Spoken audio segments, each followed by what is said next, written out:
Eh bien, nous allons maintenant accueillir la présidente du MEDEF, Madame Laurence Parisot. On va aller la saluer et on va partir.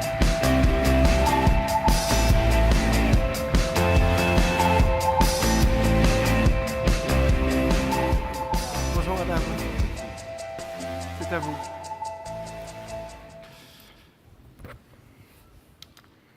Bonjour à tous. J'ai l'impression d'être désormais une habituée de vos conventions et de vos assemblées générales. Et figurez-vous que ce statut m'honore et surtout me fait très plaisir. Parce que même si malheureusement dans cette configuration de lumière de cette salle du Palais des Congrès, je ne peux pas vous voir, vous me voyez bien, je suppose. Ah, merci. Mais je devinais dans la pénombre, et maintenant je le vois très clairement, des chefs d'entreprise. Des hommes et des femmes à la tête d'entreprises petites, moyennes, certaines déjà de taille significative, extrêmement engagés, entreprenants, audacieux, et surtout extraordinairement courageux dans la situation actuelle.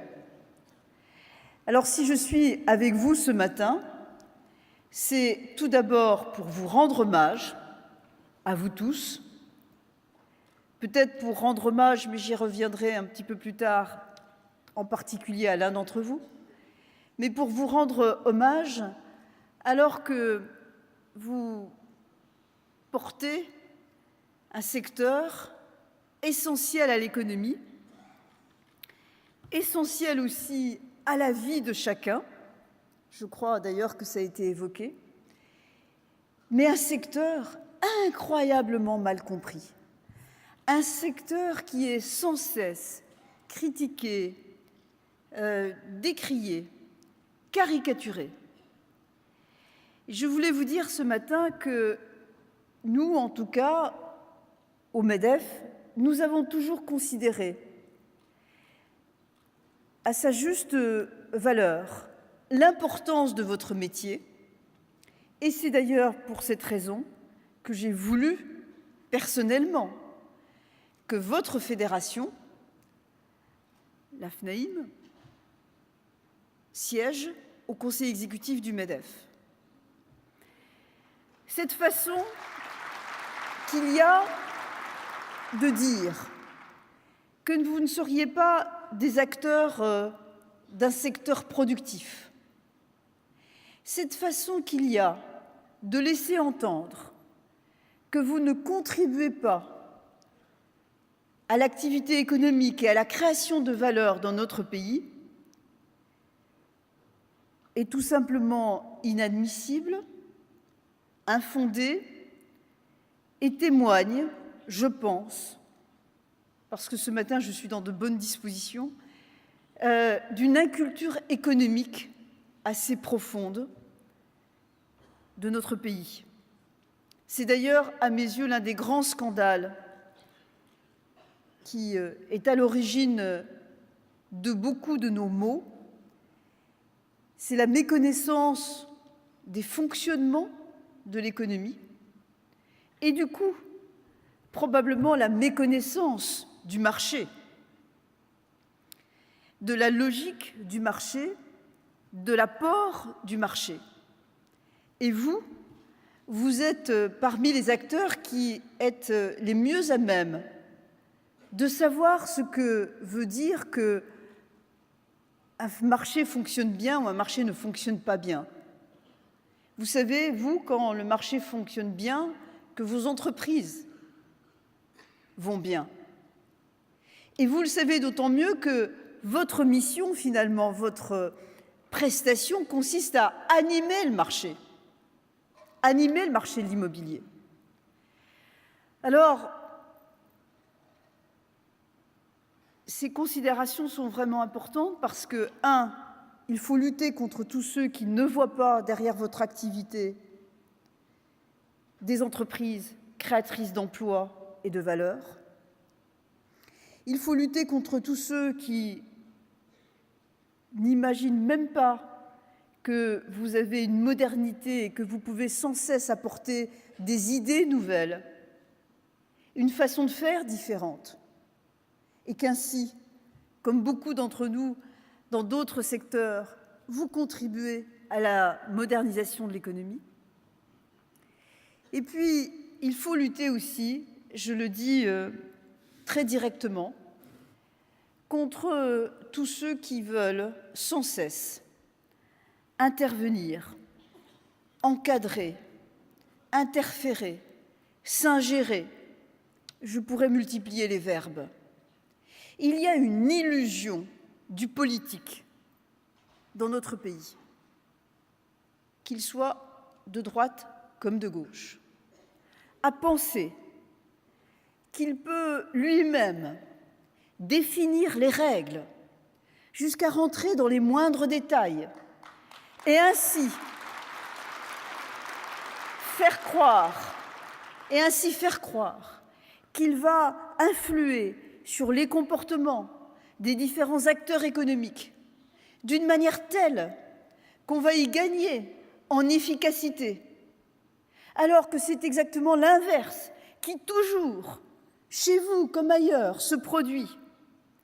Cette façon de penser ne fait que aboutir à une multiplication de contraintes, à des impasses, à des usines à gaz qui rouillent au fur et à mesure des décennies, mais qui rigidifient, qui limitent, qui empêchent le potentiel de chacun de se déployer et qui, fondamentalement, interdit la rencontre la plus équilibrée qu'on puisse imaginer. Et c'est un équilibre qu'il faut sans arrêt reconsidérer, qui n'est jamais définitif, mais la rencontre, tout simplement, entre la demande et l'offre, entre le client et celui qui propose. C'est le meilleur équilibre qu'on puisse trouver, parce que c'est un équilibre qui se réajuste en permanence. C'est un équilibre qui est amené à prendre la mesure de lui-même et donc à changer naturellement les paramètres. Nous devons donc, ensemble, expliquer l'intérêt qu'il y a à faire confiance, tout simplement, aux acteurs du marché. De la même façon, il y a une vue de l'esprit qui consiste à croire que des dispositifs fiscaux n'ont qu'une incidence relative sur la santé générale de l'économie. J'ai du mal à comprendre pourquoi, là aussi, les élus, quels qu'ils soient, mettent autant de temps à admettre, et je suis là aussi bien disposée quand je dis autant de temps à admettre, parce que certains ne l'admettent jamais, que ce ne sont pas les prélèvements obligatoires qui sont parmi les plus élevés du monde occidental, qui ne sont pas à l'origine de nos difficultés de croissance, de développement des entreprises et tout simplement d'emploi.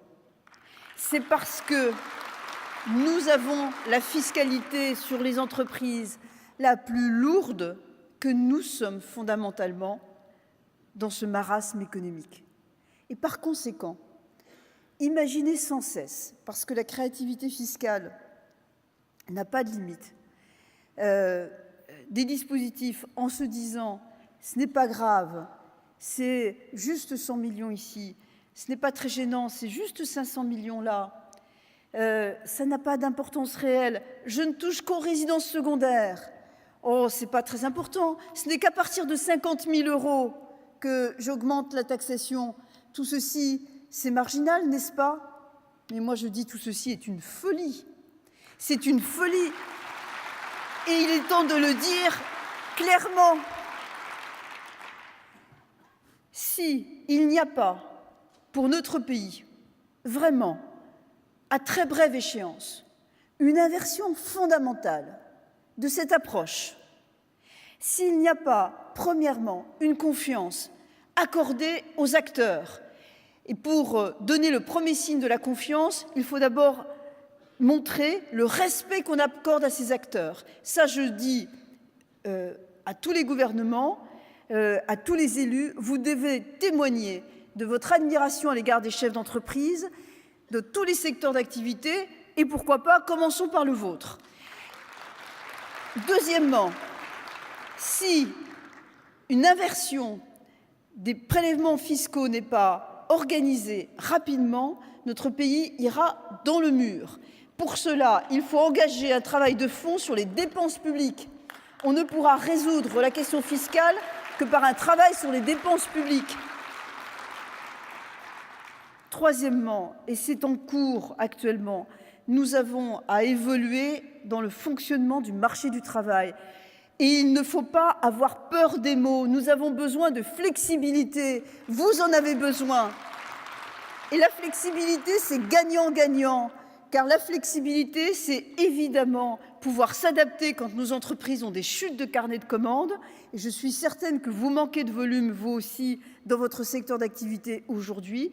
La flexibilité, c'est aussi pour le salarié, avoir plus de possibilités de retrouver un emploi si par malheur, il est actuellement en difficulté et en recherche d'entrée sur le marché du travail.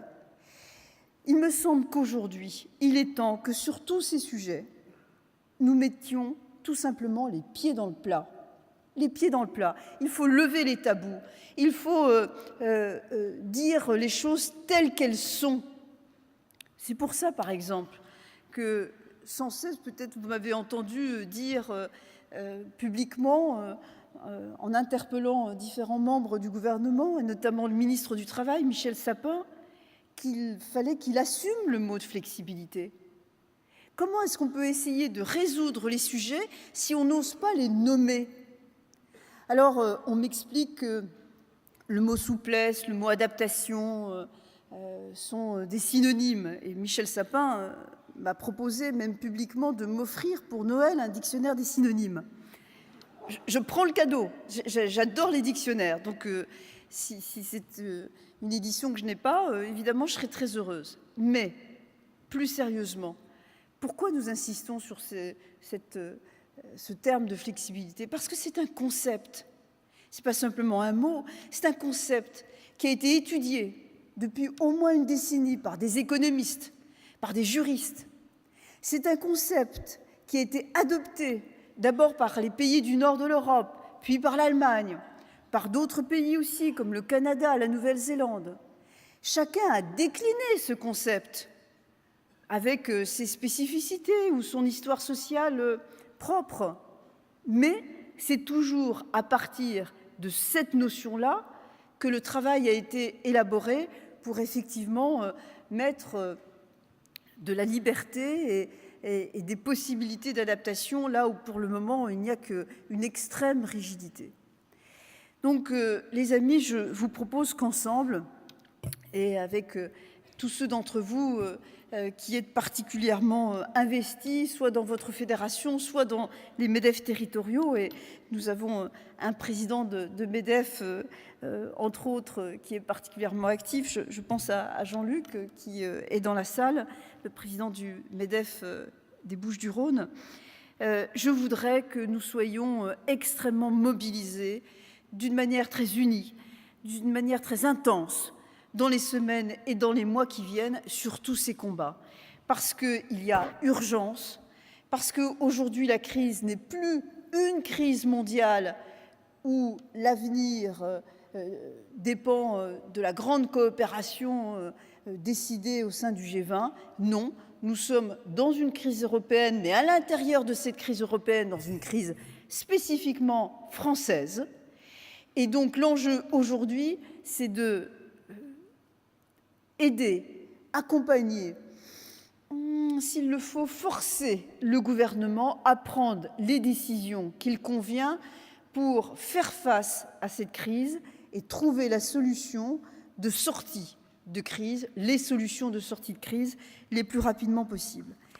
Et je pense que si on agit avec détermination et avec bonne volonté, on peut avancer.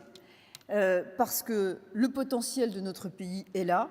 Il y a actuellement une créativité intense, il y a une génération de jeunes entrepreneurs qui émergent et qui est prête à s'investir dans de nombreux secteurs, mais notamment via le numérique. Et j'invite évidemment vous tous à vous emparer de toutes les dimensions qu'offre le numérique. C'est quelque chose qui est transversal et qui concerne tous les secteurs d'activité. Et j'invite aussi à avoir confiance en l'avenir parce que même si c'est difficile, les temps de bouleversement sont toujours aussi des temps qui peuvent permettre que des opportunités nouvelles apparaissent et c'est à nous, dans ces cas-là, de les saisir. Face à tous ces défis, évidemment, l'action de votre fédération est essentielle. Et là, je voudrais vous dire que depuis maintenant un certain nombre d'années, c'est toujours personnellement avec beaucoup de bonheur que j'ai travaillé avec vous, et notamment avec René Palincourt. Alors René, je voudrais vraiment te dire à cette occasion toute mon amitié. J'ai toujours apprécié les liens qui nous unissaient, car ils étaient marqués du signe de la confiance, de la franchise et évidemment du respect mutuel. J'ai toujours pu compter sur ton engagement et celui de ta fédération.